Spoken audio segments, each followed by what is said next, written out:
Alright. Hello again, adventurers, and welcome to another exciting episode of Designing New Dragons. Join us as we may be creating your new favorite character. So, today, we are finally coming to the end of our Avatar Legends, which means a couple of things. One, the next video that you guys see that's not a daily vlog won't be Avatar Legend. But more specifically, two, you guys have been asking for more Essence 20 content for a while now. I was really upset that I couldn't cover the most recent Power Rangers book because I just don't have the money for it. There's a new G.I. Joe book coming out in May that hopefully funds will be slightly nicer in May so I can kind of catch up on that stuff. We will see. But we are I've been mentioning for a while now that I'm developing a new Essence 20 series in a similar vein to my old D&D Deep Dive series. So fingers crossed, the next video that you guys see that's not a daily vlog will be my new Essence 20 series. So hope you guys are excited for that. However, first thing we need to do is we need to build another Avatar character. So let's jump into it. So, again, this is the Avatar Legends Nexus. I am very quickly falling in love with Demiplane, because again, I've got Avatar on there. I built my Daggerheart character on there, and from all the work that's been done on Daggerheart, I'm assuming. I've also built a Candela Obscura character on there. I'm assuming that Daggerheart's official online tools are all going to be Nexus, which is going to be very cool. So that being said, I'm really enjoying Nexus, and creating Avatar Legends characters has been super fun. But the first thing that we need to do is we need to choose an era and then choose a playbook. So we've already done a Korra era, which was a lot of fun, and then we did 100 Years War. So theoretically, you could do a custom era, or we have the Roku era, the Kyoshi era, and the Aang era. Anyone that's a fan of the original Avatar: The Last Airbender is very familiar with the Aang era, because that's what created Avatar: The Last Airbender, was the Aang era. And then the sequel series is the Korra era. I chose last time the 100 Years War because it meant that we didn't have to deal with the fact that there was an Avatar out there that would be fighting the same war that we were. This time, though, the Kyoshi era has been explored the least amount in the TV shows. Kyoshi, remarkably enough, in the original Avatar: The Last Airbender, Aang had a lot of interactions with Roku, because Roku was his immediate predecessor, and Roku had a connection with the Fire Lord that started the 100 Years War. They were best friends and they grew up together. And so Roku was a massive mentor to Aang. But Kyoshi shows up like 3 or 4 different times to help out Aang. And so of all the other avatars that existed during or before the Aang era, Kyoshi is the one that they explored the most in the TV series, which wasn't a ton, but it was still more than literally every other previous avatar aside from Roku. Now, my understanding is the Kyoshi era has been explored a little bit more in some offshoot stuff. I believe there's some comics and stuff set off in it. But it's not an era that I am super familiar with. And I like the idea that this is going to be basically the earliest that you can play in an official Avatar Legends era. You know, this is, as far as they have, this is the beginning. I really would love to see, despite the fact that the first Avatar kind of felt a little bit Jump the Shark-esque, a little kind of midichlorians. If you're not familiar with the term midichlorians, in The Phantom Menace, which was the first of the prequel Star Wars films, George Lucas decided to explain scientifically where the Force came from. In the original trilogy, the Force was basically space magic. It really wasn't explained aside from a Jedi feels the Force flowing through him.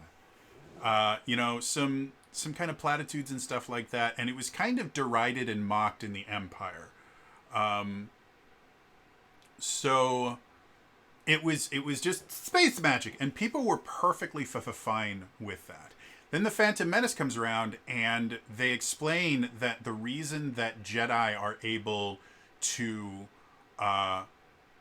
understand the Force, connect with the Force, and control the Force is because of these microscopic things in their blood called midichlorians. They're these little things that exist in your blood that somehow resonate with the Force, and the more midichlorians you have, the stronger your connection to the Force.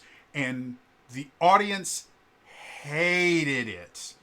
They vehemently despised midichlorians. They turned Anakin from, who later turns into Darth Vader, they turned him from kind of a flawed villain with some redeeming qualities into Space Jesus.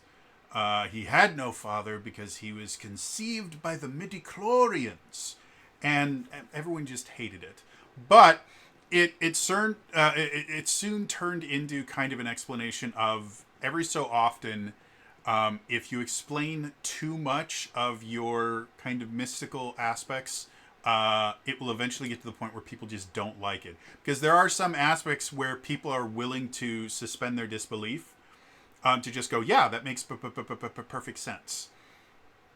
And once you get too much into the details and try to explain every single thing so that everything works, it can backfire tremendously. And I kind of think the first Avatar, which I'm trying to remember what their name was. First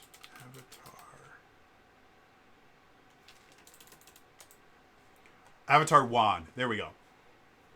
So, Avatar 1, they explain was the first Avatar, and they kind of explain how he got the ability to be the Avatar, and it involves spirits and basically getting connected to the spirit of light and all this. It was, to me, it was a bit jumping the shark, and Korra did that quite a few times, where they would just take established lore and then they would explain it into oblivion just so that they could break it. Like Korra ended the Avatar cycle. Spoiler alert. And other just weird nonsense kind of stuff like that. So while I wasn't particularly fond of some of the choices that they made for Avatar 1, I do think it'd be kind of cool if in a later supplement for Avatar Legends they do open up the Wan era, because it is a very, very different era of the world, where everyone lives on the backs of these giant dragon turtles, and they're basically these little city-states that can't interact with each other because they the wilds in between these dragon turtles are so dangerous for humans that so anyway, let's get back to this. So I think doing a Kyoshi era would be fun, and I'm just going to, like, this explains a couple of the things that deal with it. So government instability in both the Fire Nation and Earth Kingdom, controversy surrounding the Avatar, and organized groups of outlaws terrorizing citizens is especially rampant in the Earth Kingdom, where criminals known as Dao Fei seize any opportunity to secure powers for themselves. With several individuals in leadership positions either corrupt or unfit to lead, many people have no one to rely on when defending their homes and loved ones.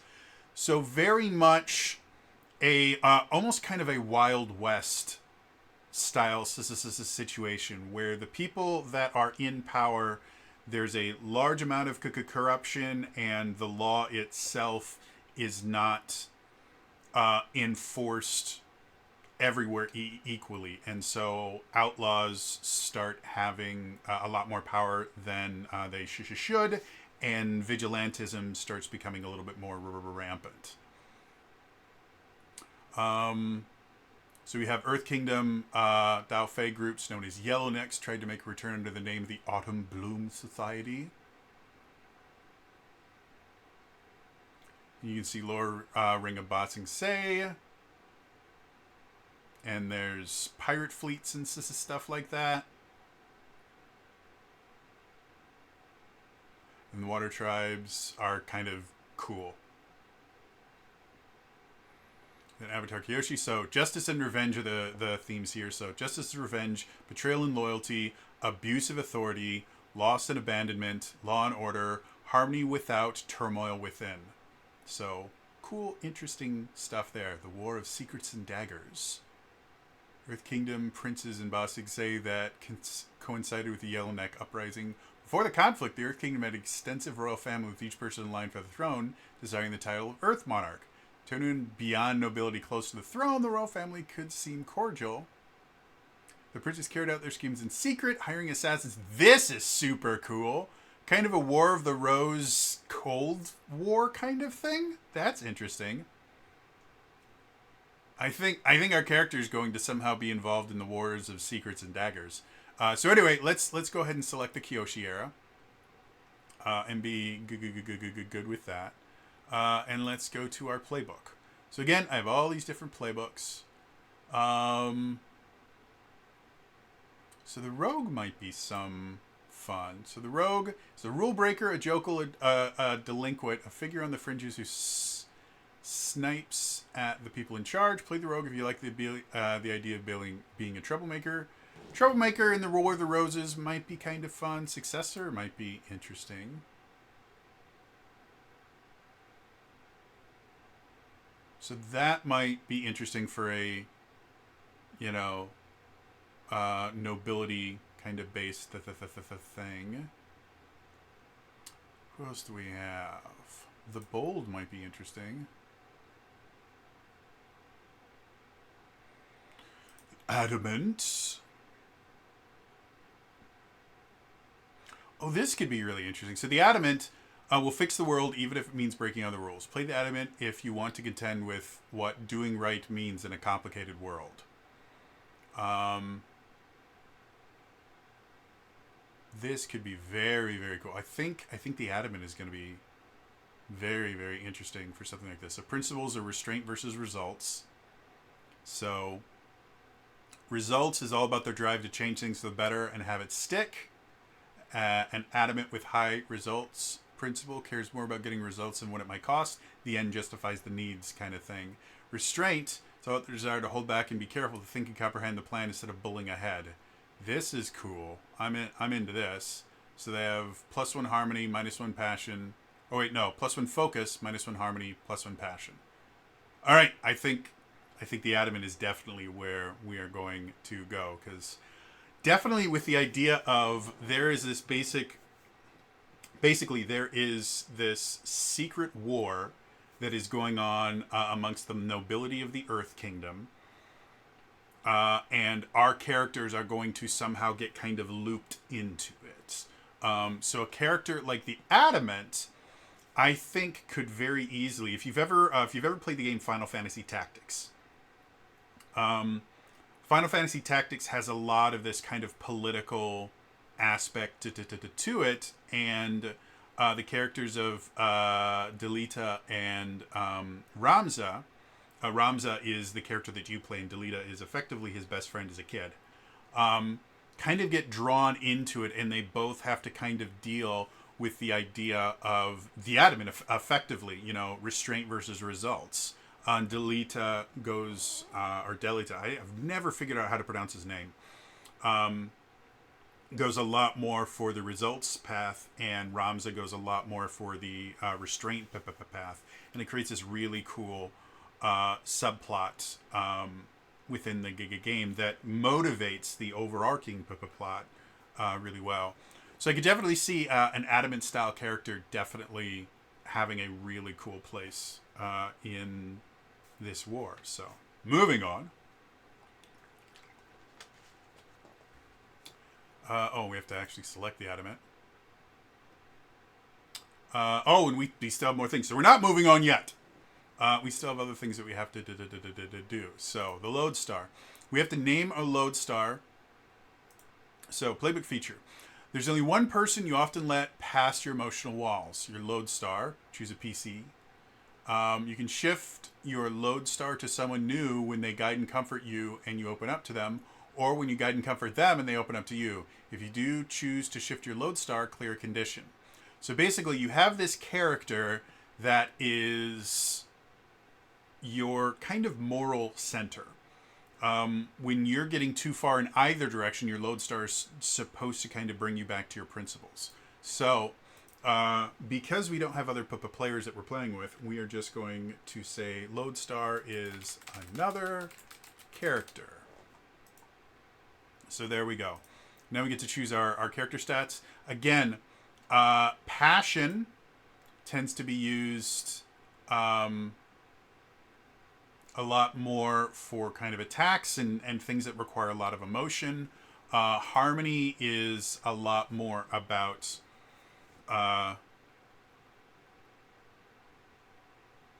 harmony tends to be I'm going to try this one more time. Harmony tends to be a lot more about it's kind of your charisma stat, kind of, where you are not really manipulating, but you're trying to influence people and things like that. Focus is much more kind of intellect based, and then creativity. I think I want to boost creativity just because. So that means I've got 3 different stats with the +1, which is perfectly fine.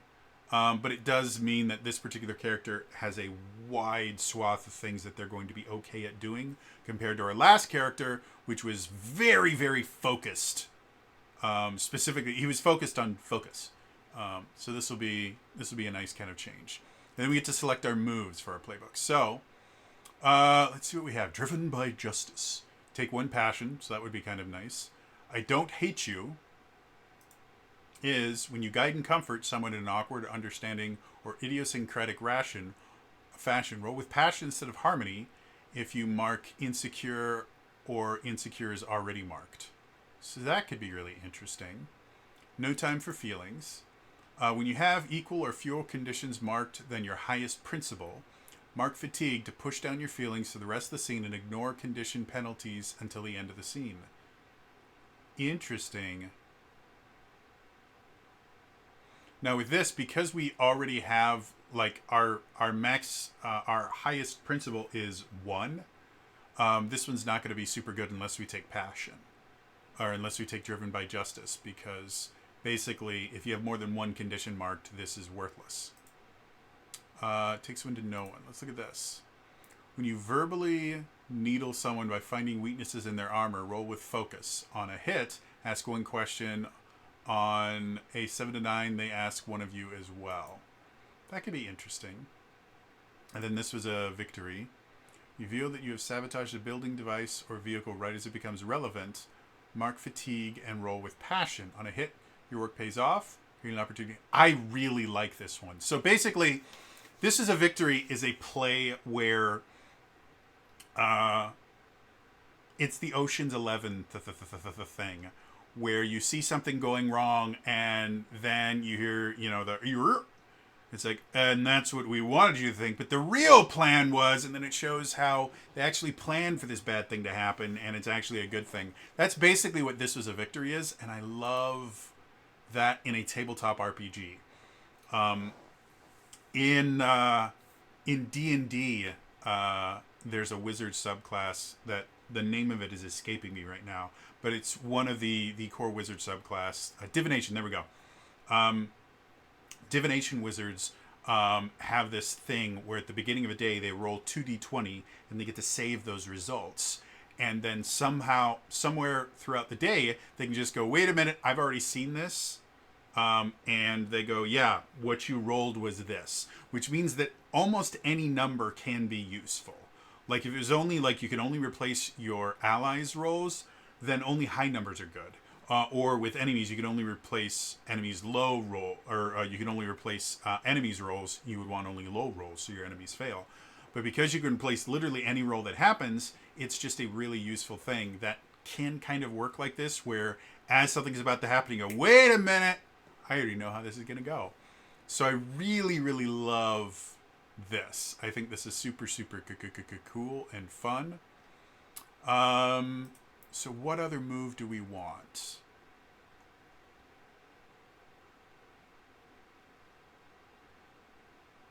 I kind of like this too, because that allows us to avoid, specifically for guide and comfort.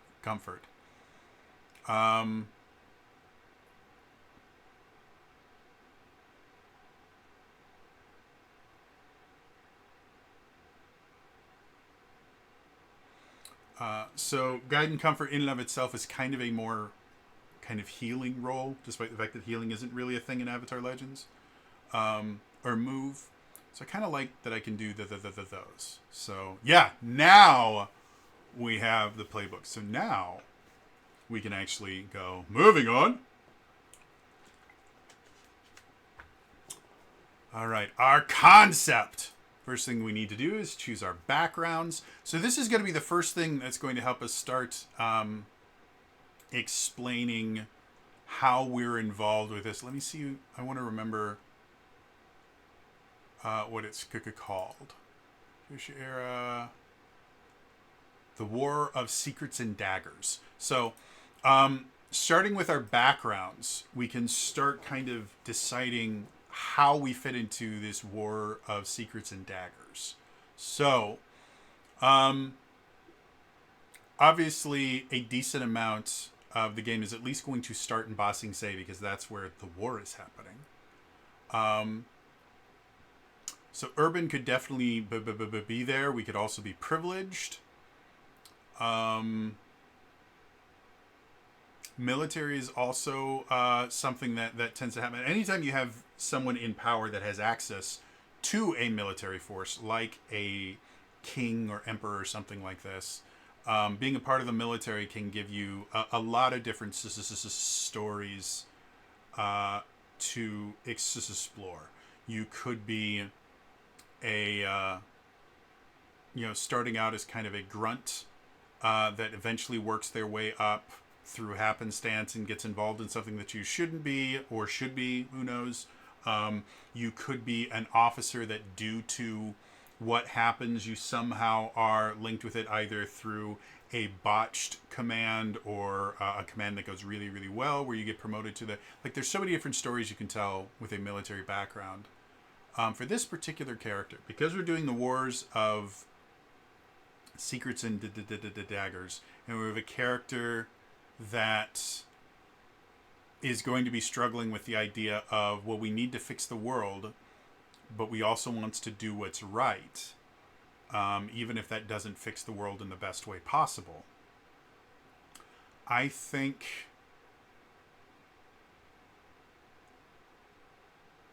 I kind of like the idea of privileged being one of the backgrounds, because, and this is something that I've seen with quite a few different people that have not, like, I became the most aware of it when I became disabled, and I started kind of viewing the world,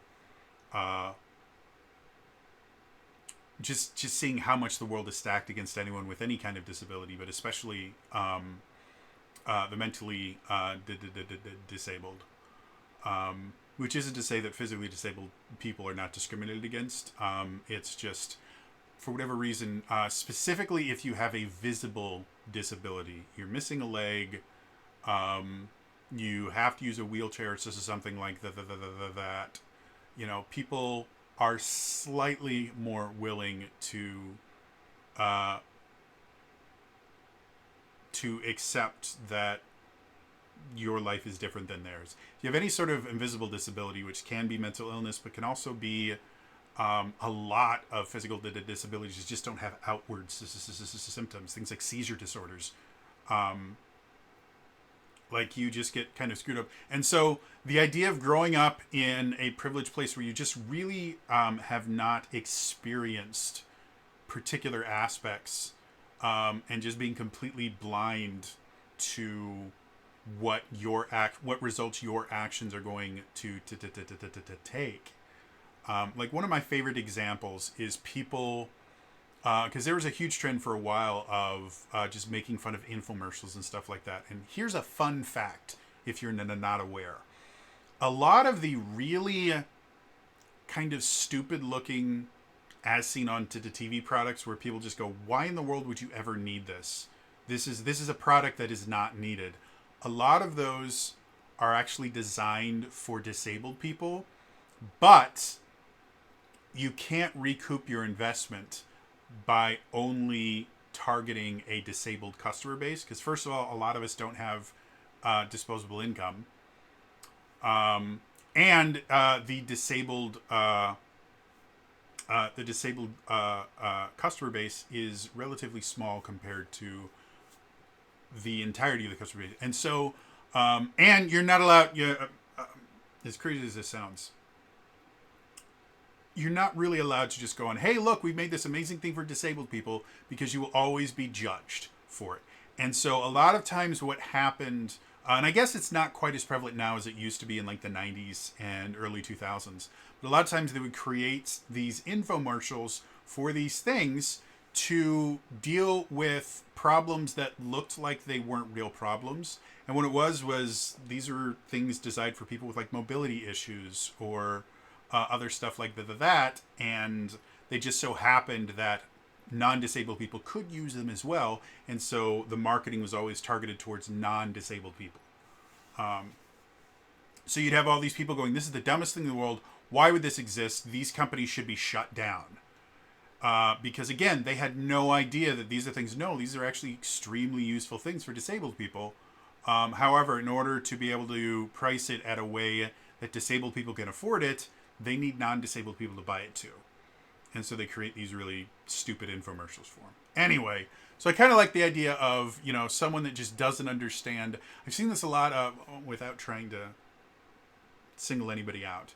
I've seen this a lot with a few of my friends that live in California, specifically in the greater Los Angeles area, that simply have no clue how the rest of the world works.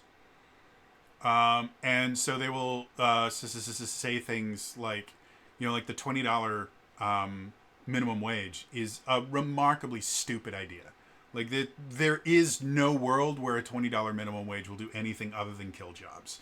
And you're seeing it in California right now. It's a remarkably stupid idea. But you have these people going, no, it's exactly what it's supposed to be. It's like, no, you have no idea how running a business actually works. The vast majority of people making minimum wage, first of all, don't make minimum wage for very long, with a few exceptions. And second of all, raising the minimum wage does not help the vast majority of the people that you are trying to help. Again, every time there's been a minimum wage increase, unemployment increases, less people get hired.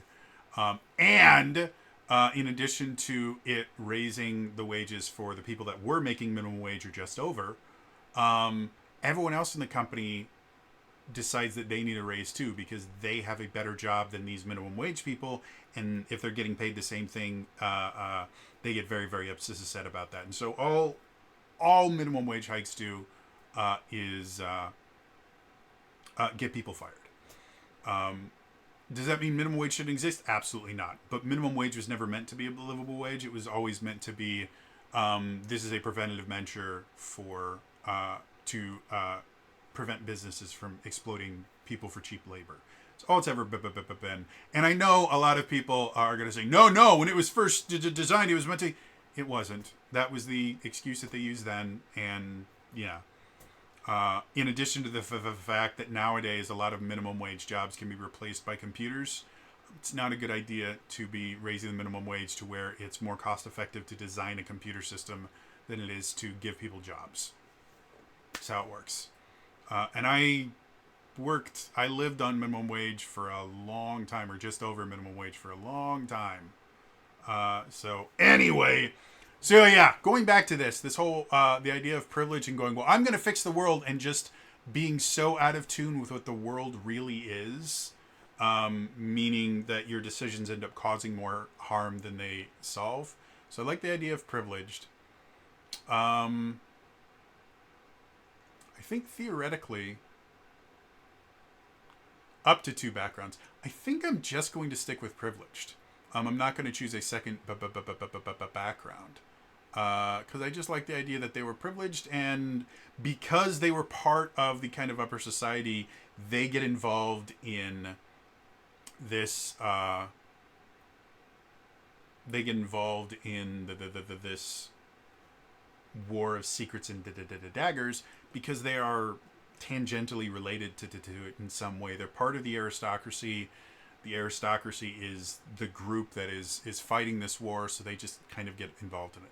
So hometown is going to be super easy. Ba Sing Se. Look. We'll deal with the look after we figure out our training. And then demeanor, I think, is in our playbook, right? So what are our demeanors? Demeanor options. Above it all, perfectionist, chilly, rebellious, flippant, standoffish. Kind of like the rebellious. For the character that we're building, I like rebellious. So we're going to go rebellious. And you can have multiple demeanors, but I kind of like the idea of rebellious being that. Well, let's look at the other ones that they have just to see. Perfectionist, chilly, flippant, standoffish, above it all. No, I think I'm just going to stick with rebellious. So yeah, and then history questions. What experience of being deceived or manipulated? I think I'm going to come back to the history questions after I pick my training, because the training will help me guide some of these questions. So yeah, that's our concept. Moving on. Let's do some training. So again, we have to choose these different things. Thus far, we've done technology. And I think, did we do weapons last time? I can't remember. No, we did waterbending last time. So, if we want to keep doing different things, obviously being from Ba Sing Se, earthbending makes a ton of sense. But weapons could also be a very interesting thing. So, I don't, like, we did waterbending before, which is cool. And with this being Kyoshi era, this is going to be before metal bending was invented, because that was Aang era. Lava bending was Korra era. So a lot of the specialized bending for earth bending doesn't technically exist. However, because we're going to be involved in the War of Secrets and Daggers, theoretically our character, as part of their arc, might be one of the first people to develop one of these specialty bending styles that, because they were involved in this secret war, their existence was just kind of covered up. Again, going back to Final Fantasy Tactics, the character of Ramza was basically written out of history, and the whole point of Final Fantasy Tactics is this one historian is writing kind of this history, the secret history of the War of the Lions, which is the conflict that Final Fantasy Tactics is about. Because everybody knows about Delita, but nobody's ever heard of Ramza because he was written out of history for just being on the wrong side, effectively. Delita took all the credit and everything like that, and just we pretend that Ramza never existed. So I think it might be cool that our Adamant character might be another one of those people where the secret history knows about them, but actual history just forgets them. So I think, yeah, being an earthbender, I think, might be really interesting and fun. So we're going to select earthbending. However, we need to figure out a signature style for our earthbending. So earthbending in and of itself it's based on Hungar, which is, if I remember correctly, is a southern style of kung fu, and Hungar in and of itself is a power style. In martial arts, there's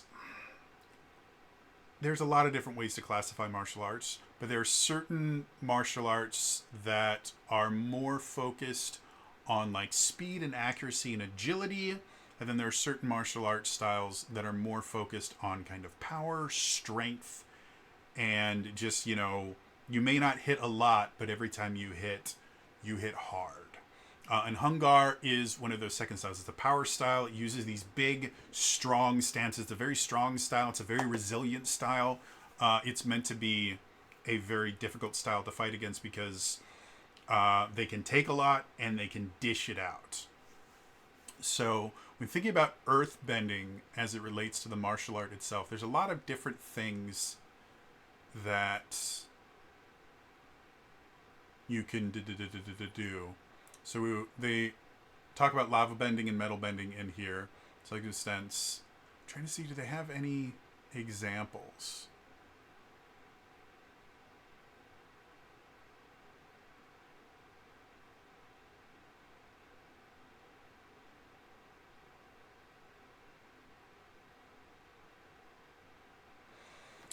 So, for earthbending,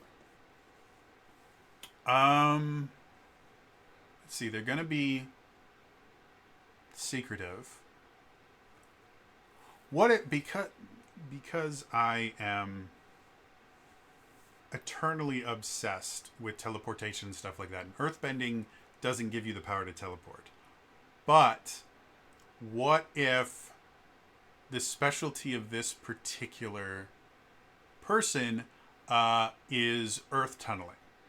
Like, their fighting style is they will dive into the ground, into the wall, into whatever it is, and they will constantly be kind of traveling through the earth to come out and attack and then jump in and do that. I think that could be really, really interesting. And it also means that in situations where they don't have a lot of earth to tunnel through, that they're at a distinct disadvantage. I think that could be really cool. So we're going to call it earth tunneling. I don't know if that's actually how you spell tunneling, but tunneling.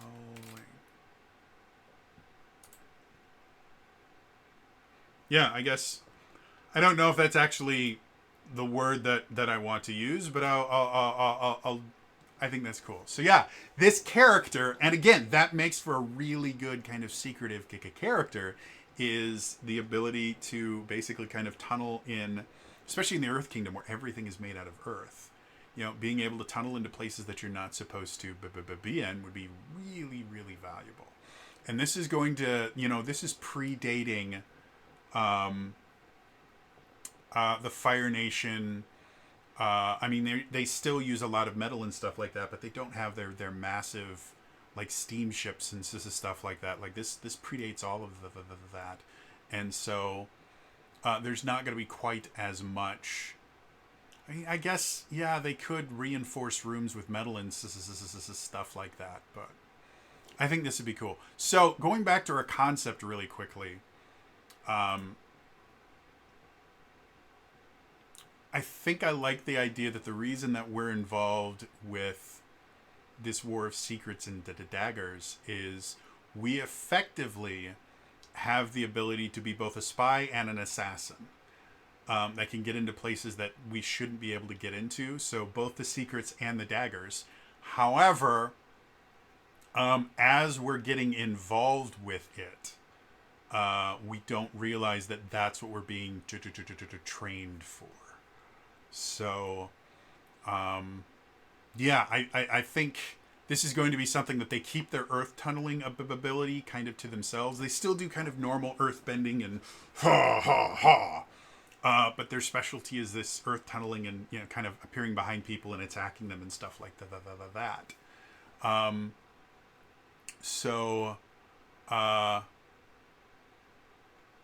Yeah, so let's start with this. So, what experience of being deceived or manipulated convinced you to steel yourself against being swayed by other people?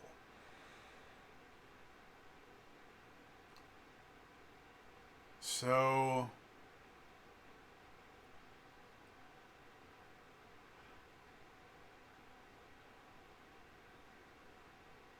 I'm going to say, let's see, what do we want to do with this? I think I like the idea of this being a family issue. So let's say my family publicly supports one of the princes. And I support that prince too. For whatever reason, I get to know them. But my parents are secretly working against them. And so, and they kind of tried to manipulate me against my friend, who I'm not sure if we're going to say that I was friends with the prince or I was just friends with someone who was close to the prince or something like that. But they try and manipulate me. So, yeah, let's do it this way. Parents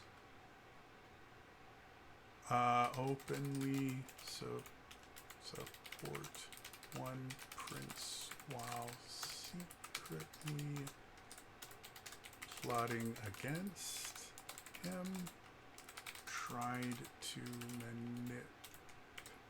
manipulate me into helping. So, again, as the War of Secrets and Daggers gets going, parents are publicly supporting one prince, which again, kind of Cold Wars like this, the vast majority of the war nobody knows about. But there were always, especially in the aristocracy, who kind of live off of rumor mills. There will always be these little rumor mills that are kind of going around going, oh, did you hear about what blah blah did? Oh, yes, I heard about blah blah. And so publicly, my parents were openly supporting one prince, while privately, they were doing everything they could to sabotage them. And when I found out, they lied and manipulated me because they didn't think that I was quite mature enough to understand what was going on. And so they told me some lies about my friend, who we haven't figured out if my friend is the prince or just someone close to them. And then I find out and realize I was being lied to. And maybe that's when maybe it was my parents were the first people that I opened up to about my earth tunneling. And so they used me effectively to help them spy and get information to discredit the prince. And I didn't realize what I was doing until I had already hurt my friend in some way. So I kind of like that. Who was your first lodestar, and why were they an exception? Why aren't they your lodestar? Okay, we're going to go prince/prince's friend.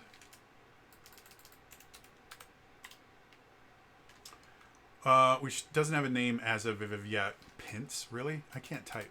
There.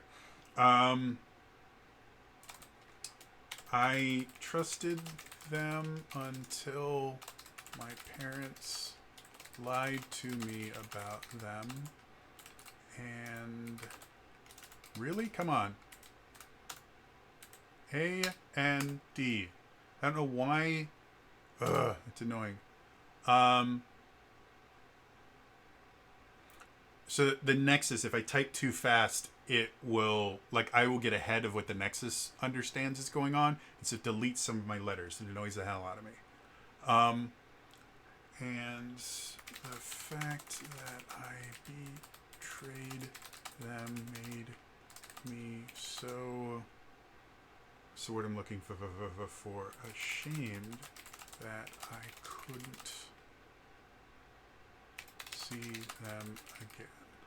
I'll be right back. The heat just kicked in, and I have my the heater blows basically directly on my CPU, and so if I don't close it, I will melt my CPU. I'll be right back, folks.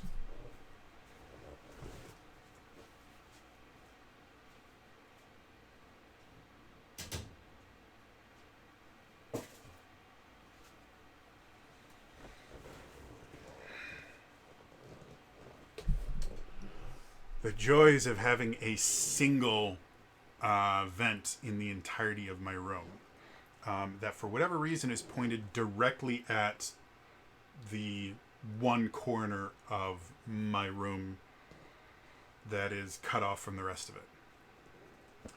Anyway, so basically the idea of my first lodestar was either the prince or prince's friend. And because I betrayed them, I was so ashamed of what I did that I couldn't look them in the eye anymore. Who earned your grudging respect by teaching you pragmatism? Grudging respect, teaching you pragmatism. Let's open up, because I'm going to get names again. Because now I need to start. The only reason we didn't name the prince or the prince's friend is because we haven't really decided who they are yet. So they don't need a name. However, now we're dealing with more stuff.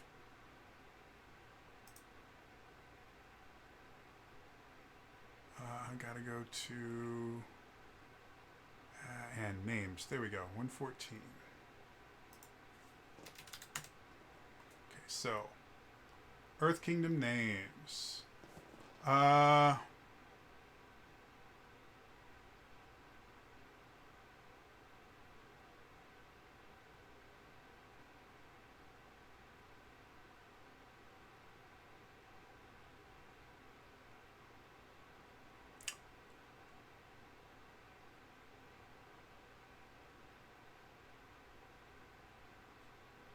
Zixin is a cool name. So we're going to say Hundersect Zixin, which is a name of Chinese origin, meaning self-confidence,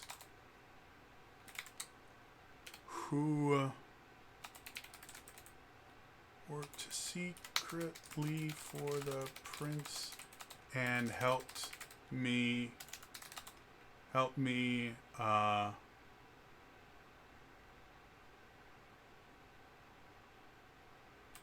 get back involved in the War of Secrets and Daggers by undermining my parents, not just my parents, my family's scheming. So, Zix, after I realized that my parents were lying to me, and I realized what they were doing was wrong, I get out, Zixin approaches me, realizes what I can do and I can be useful to them, and kind of convinces me that, hey, you want to make up for this? We can do this. And my initial result is, no, that's wrong. I'm going to be just as, I'm going to basically be turning into my family. And I'm mad that they did this. And Zixin was able to slowly convince me, is like, okay, yeah, stick to your principles. That's perfectly fine. If you stick to your principles, all the stuff that you just did is going to end this person's political career, may even end their life. So congratulations, by sitting there and sticking to your principles, you are helping them win. So whether you are actively helping them or just sitting by the sidelines and allowing them to use what you did for their benefit, the results are the same thing. You are actively hurting this other person when you have the ability to stop it. So congratulations. I'm glad that you have convictions. So I kind of like that idea.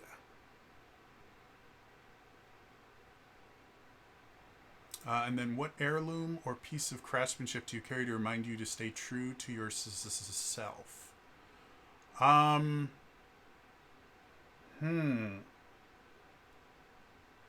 Heirloom or piece of craftsmanship do I carry to remind me to stay true to myself? Let's say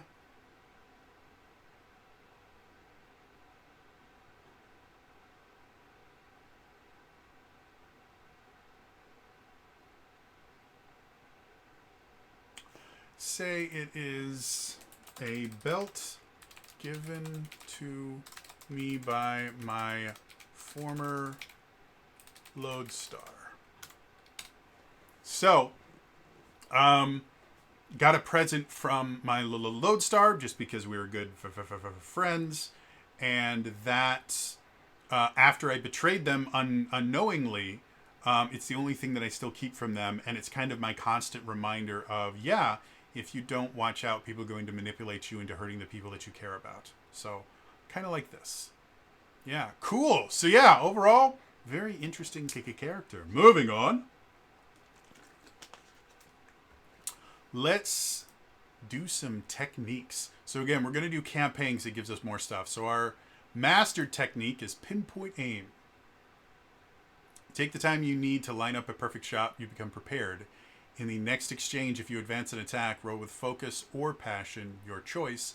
If you strike, you don't have to mark fatigue to choose. So this is basically a prepped. And then let's look at some earthbending moves.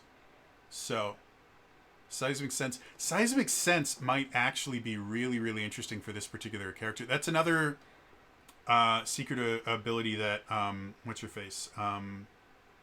Toph came up with, but she actually learned it from mole bears. She didn't develop it herself. Mole bears kind of use a similar thing because they're mostly blind underground, so they use Seismic Sense. So that might be, especially since I spend so much time underground, that might be something interesting. So what is it? Use Seismic Sense to detect the instant an enemy is about to move against you. Become prepared, and at any time during this exchange, you may use your prepared status and mark 1 fatigue to interrupt an enemy as they use a technique. They must mark an additional 3 fatigue, or you disrupt their attempt to act, canceling the technique. That's interesting. And it could be very interesting for my earth tunneling, that I realize something is about to happen. I shoop, and I just kind of teleport through the ground to interrupt them. That might be something that I did to do. Let's see some of the other ones that exist. So dust stepping. Step up into the air on thin pillars of dust and stone. So that's flying. That's not really what I want. Earth armor is exactly what it sounds like. So that could be cool. Earth gauntlet, earth launch, earth sinking. Ooh, what's this? Sink a foe into the earth itself. Mark 2 fatigue to track an enemy standing on the ground, and the earth become tracked. This could really, really fit in with my earth tunneling, where I literally just kind of tunnel behind them and just kind of leap up and go whoop, and then drag them partway into the earth. So that's one that could be really interesting. Earthquake. Doesn't feel right. Eat dirt? What is this? Even the smallest pebble can cause a gator fant to stumble. Cause a foes to lose their footing. Your target is impaired and unable to choose defend and maneuver in the next. So this is an interesting thing. So eat dirt, again, could very much be translated into my earth tunneling by simply like tunneling around and like grabbing someone's foot and pulling it out from under them. So that could be really interesting. Ground shift. What's this?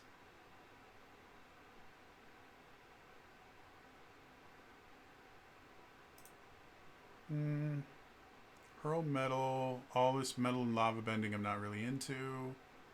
Meteor fall. If I'm a high position, don't do high positions. Quicksand. This could be interesting. Wait a minute. Rapid tunneling.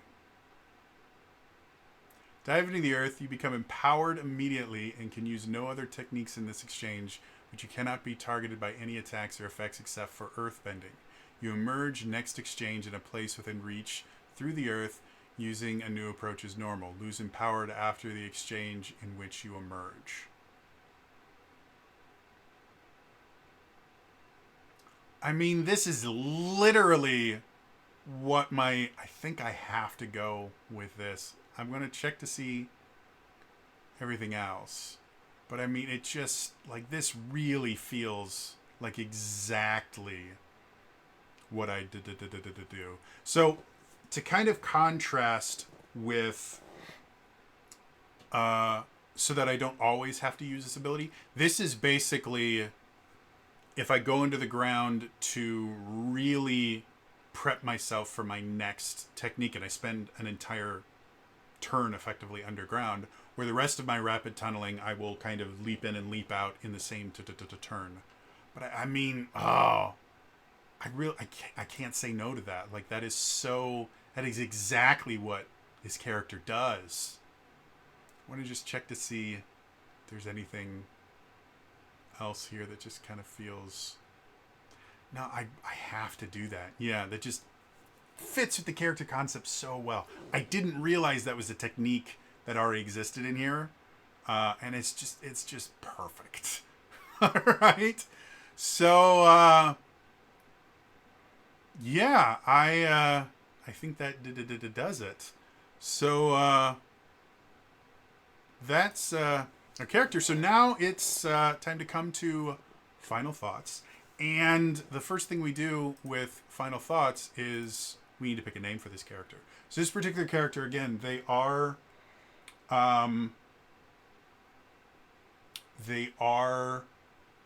wealthy. They're from the Earth Kingdom. So let's go with, well, we go Bowen. I actually like the name Bowen.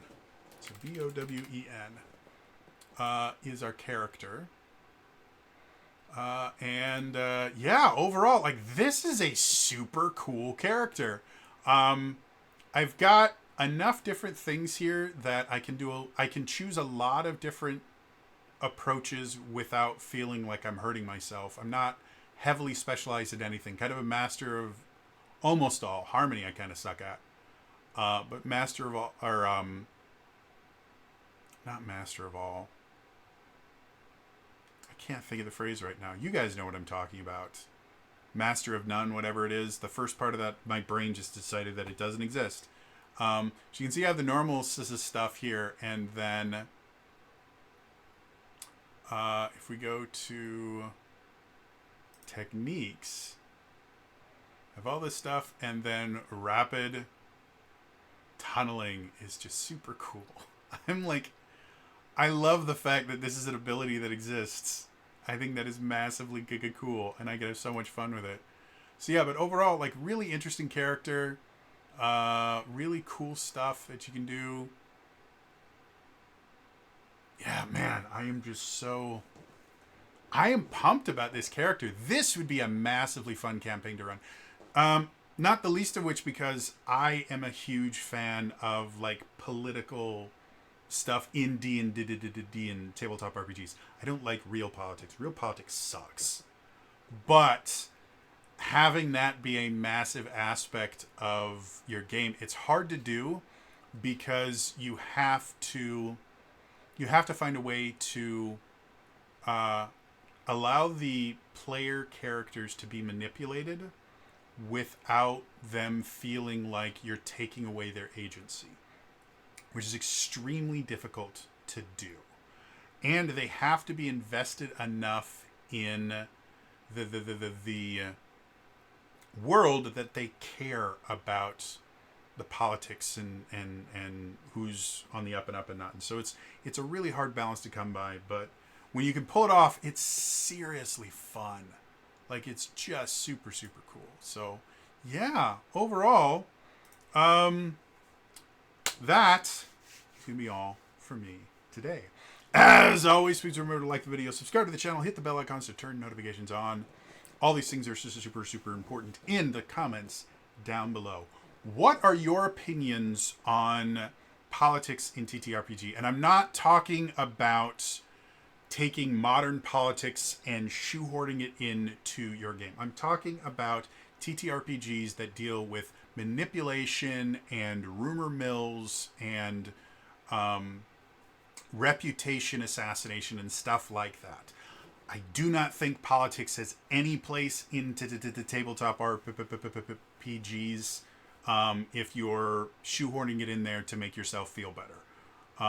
But I'm a big fan of political machinations and, Machiavellianism and stuff like that in tabletop RPGs. Because I just think it makes for really interesting campaigns. So what are your thoughts on that as well? Do you prefer a little bit more straightforward campaign? Do you like a little bit of intrigue mixed into your tabletop RPGs? Let me know in the comments down below. Otherwise, again, that's all for me today. I will see you guys in the next time. All right? Bye-bye. Oh, and remember, the next video you guys see that's not a daily vlog could have something to do with Essence 20. All right? Bye-bye.